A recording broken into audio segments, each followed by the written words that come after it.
Magandang araw sa inyong lahat at welcome to Kuya Prof TV. Muli ito si Dr. Aldrin Tenerife Sacristan, aka Kuya Prof. Maraming salamat sa inyong lahat na patuloy na tumatangkilik sa ating programa. At kung ngayon lang tayo nagkita, please do not forget to subscribe to my channel para lagi kitang ma-update kung may mga bago tayong video. At ngayong araw, may importante tayong pag-uusapan tungkol sa ating pag-unlad. Gusto mo bang maging successful pero parang nahihirapan kang abutin yung mga pangarap mo? Ngayong araw may ibibigay ako sa inyong napakatinding prinsipyo para makamit natin yung ating pinapangarap sa buhay.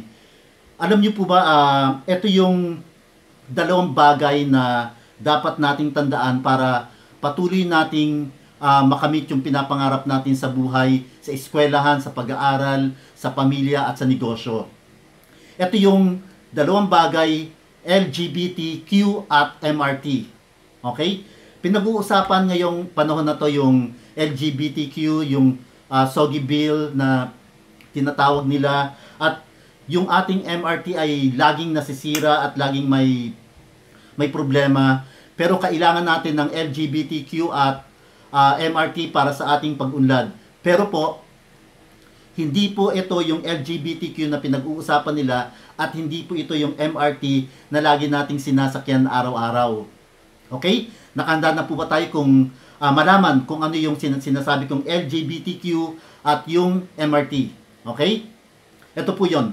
Para po tayo magtagumpay sa ating pag-aaral, para po tayo magtagumpay sa ating negosyo, at para po tayo magtagumpay sa ating buhay pamilya, dapat po nating sundin ang LGBTQ ito at ang MRT. Ano nga ba ang LGBTQ at ano nga ba ang MRT? Ito po. Una nating tandaan, dapat sa pag-aaral, alam natin yung ating layunin, yung ating objective. Ano po ba yung objective natin kung bakit tayo nag-aaral? Ano ba yung objective natin kung bakit tayo pumasok sa pagnenegosyo? Ano po ba yung objective natin kung bakit nag-decide tayo na magkaroon ng sariling pamilya? Dapat alam natin yung objective na yan. Dapat malinaw na malinaw sa atin kung ano yung layunin natin kung bakit natin pinasok yung isang bagay.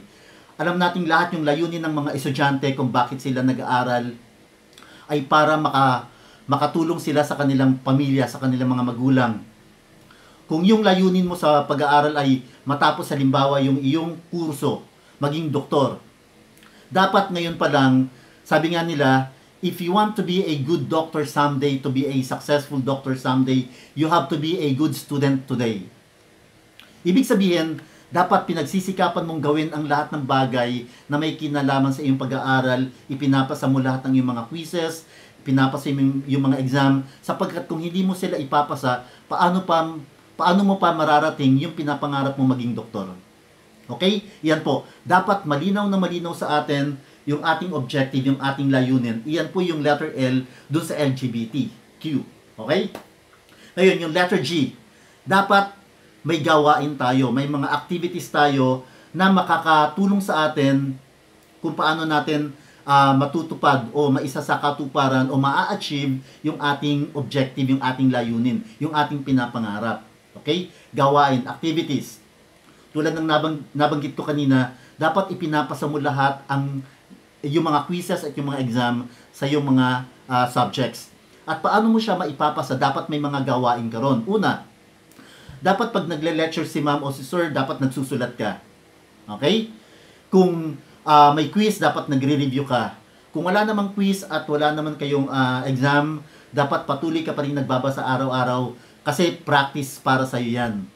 Okay? Yung mga gawain na yun ang makakatulong sa'yo para ma-achieve mo yung iyong pinapangarap. Okay? Importante yun. Yun yung letter G dun sa LGBTQ. Okay? Ano naman yung B? Importante ito. Ito yung nagsisilbing fuel sa lahat ng ating gawain. Ano nga ba yan? Budget, pera, okay? Round thing. Ito yung makakatulong sa atin para makaalis tayo from point A to point B. Anong ibig sabihin yan?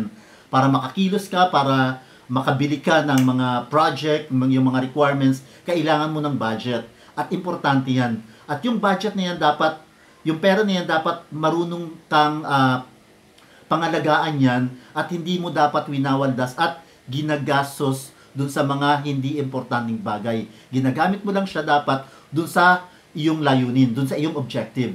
Okay? Dun sa iyong pangarap. Yan yon. Yan yung budget. Dapat importante na alam mong gamitin ng tama yung pera na yan, yung budget mo. Okay? Yan yung B sa LGBTQ. Ano yung letter T? Yung task and performance indicator. Dapat alam mo kung ano yung mga dapat mong gawin. Tama ba yung ginagawa mo? Okay? Yung performance indicator mo, let's say, gusto mong ipasa yung quiz, dapat dun sa performance indicator mo, na-review mo na ba yung lahat ng coverage ng quiz o ng exam? Okay? Titingnan mo yan. Task and performance indicators. Ano yung mga dapat mong gawin? Ano yung mga dapat mong tingnan kung nagawa mo na yung pagre-review, yung pagpasa sa mga quiz, makikita mo siya, yung quiz mo ba ay na-perfect mo o 50% lang yung nakuha mo. Yun yung performance indicator. Kung lagi kang nakaka-perfect, ibig sabihin, papalapit ka na dun sa pagkamit mo sa iyong mga pinapangarap. Okay? Yun yung task and performance indicator. Importante yan sa buhay estudyante. Okay? Ang pinag-uusapan po natin ngayon ay yung LGBTQ sa buhay estudyante. Gagamitin din po natin yan sa buhay entrepreneur, bilang negosyante, kung paano natin gagamitin yung mga iyon. Pero sa isang video ko po na ginawa, nagkaroon po tayo doon ng operational plan for entrepreneur, for people who are managing their small businesses. Kapareho po yun. Pero ito po pang estudyante at pang magulang. Okay? So, yung Q po doon sa LGBTQ ay quality standards.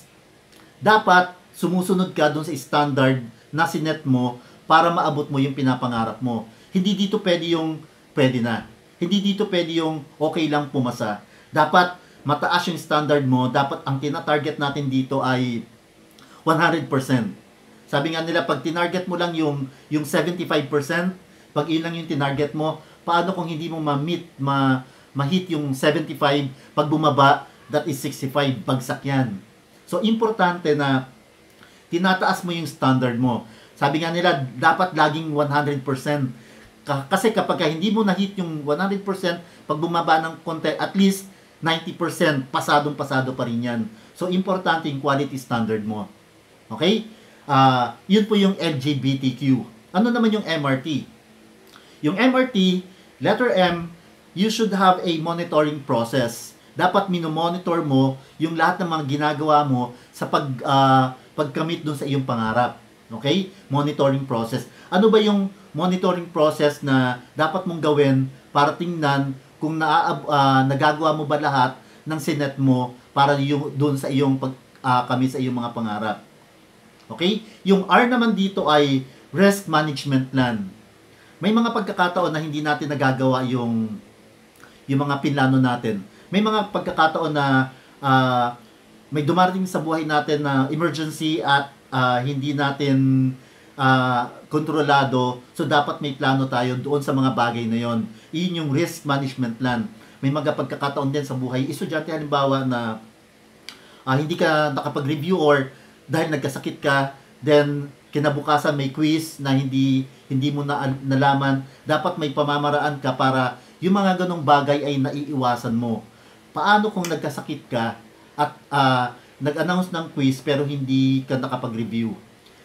Kung ikaw ay laging nag-aaral, nagre-review kahit walang quiz, lagi kang nagbabasa kahit walang quiz, pagdating ng quiz, ready ka pa rin sapagkat kahit hindi mo na nalaman na may quiz, ready ka dahil patuloy kang nagbabasa araw-araw. Okay? Kung patuloy kang nagbabasa araw-araw, that will be part of your system at hindi mo na kailangan pang hintayin yung announcement ng quiz dahil ikaw ay always ready. Okay? So, yun yon. You should have risk management plan. May mga pagkakataon din na hindi naibigay sa iyo ng magulang mo yung tuition fee at hindi ka makakapag-enroll. Dapat may risk management plan ka. Paano kung wala kang perang pang tuition? Makaka-enroll ka ba? So, yung iba, ang ginagawa nila, kinakausap nila yung management, yung dean, yung financial affairs office, and they ask for consideration. Nag-issue na lang sila ng tinatawag na promissory note. Okay? Yung iba naman gumagawa ng paraan na makapag-enroll, partially nagbabayad sila at nanghihiram sila ng pera sa mga kaibigan nila para lang makapag-enroll. So, dapat mayroon kang risk management plan para hindi ma-delay yung iyong pagkamit sa iyong mga pinapangarap. Okay? Then, yung letter T sa MRTI timetable. Dapat nagsiset ka ng schedule. Dapat may timetable ka. Alam mo, dapat na yung isang activity ay dapat mong i-accomplish within a certain period of time. Hindi dapat lumagpas. Dahil pag lumagpas doon, halimbawa, deadline ng submission ng project, pag hindi mo na-submit yan on time, baka may deduction o ang worst pa dyan, baka hindi tanggapin ng teacher mo yung iyong requirement. Okay? You should always have timetable. You should always have timetable on how and when you are going to finish your course. Okay? Your education. Dapat may timetable ka. Importante yan. Yun po yung kailangan natin para makamit natin yung ating pinapangarap sa buhay. Yun po yung LGBTQ at MRT. Importante po yan. Tandaan po natin. Ginawa ko po itong mga dalawang bagay na ito para madali nating matandaan. LGBTQ at MRT. L, layunin. G, gawain or activities. G, B, budget. T, task and performance indicators. Q, quality its standards. At MRT, monitoring process, risk management plan, and timetable. Madali pong tandaan, LGBTQ at MRT ang dalawang bagay na kailangan natin para tayo'y magtagumpay sa ating ginagawa para sa ating pinapangarap sa buhay. Okay? So, yun po yung aking importanteng ibabahagi sa inyo ngayon at sa mga estudyante, magagamit po natin yan. Sa mga magulang, paano natin magagamit yan? Dapat alam nyo kung ano yung layunin ninyo sa pagpapamilya.